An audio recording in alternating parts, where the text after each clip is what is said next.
Hi everyone, Eva here. I'm the owner and founder of My Sleeping Baby, and today is Sleep Tip Tuesday. I want to talk today all about the fall back time change because that's coming up very soon, and it's probably the most annoying day of the year for every single parent of a baby and a young child, because it means that your child's 6:30 a.m. wake up, which is pretty early as it is, suddenly turns into a 5:30 a.m. wake up thanks to this barbaric out-of-date time change that probably should have been banned by now.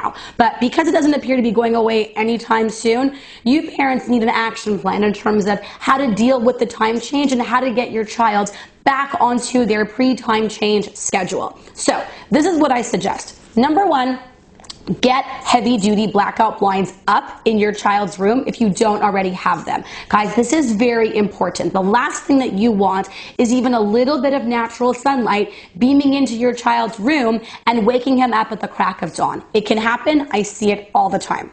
Number two, your goal is to gradually shift your child's schedule later once the time change hits. So let's take an example of a 6-month-old baby who is waking up at 6:30 a.m. for the day and taking her first nap at 8:30. So the time change hits and she wakes up at 5:30 for the day. Keep her in her crib until at least 6 o'clock, or at least in her dark room until at least 6 o'clock.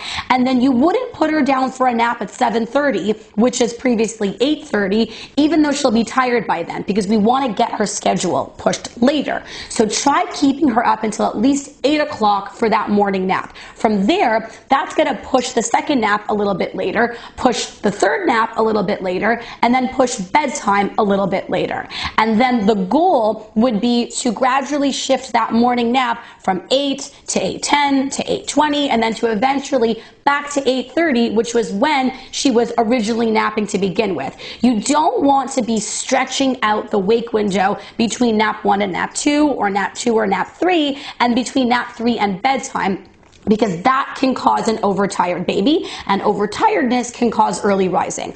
I am specifically only advising you to push the timing of that first nap a little bit later, because there is the most amount of sleep pressure around that nap, and it's usually an easy enough nap that we can get away with breaking the rules for the purposes of shifting the schedule a little bit later. So give that a few days, up to a week perhaps. If you have a toddler who is not napping anymore, I would suggest putting him to bed a little bit earlier than usual. So let's say that your toddler's bedtime is usually 7 o'clock. Don't get him down for 6, because then he might wake up at 5 for the day. Maybe keep him up until 6:30.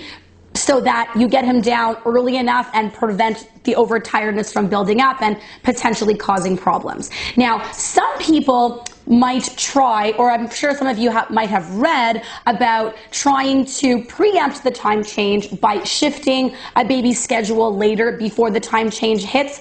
You can try that. It might not work. I've tried it with my kids. It never worked. For whatever reason, I wasn't able to get their 7 a.m. wake up or 6:30 a.m. wake up to 7:30 or 8 before the time change hit. Their bodies just always knew what time they were supposed to wake up at. But you can always give that a try. And I would advise you to do the same thing, though, is only move the morning nap later and then allow the rest of the naps to follow. If you try stretching out bedtime or try stretching out the later naps, it's likely going to backfire.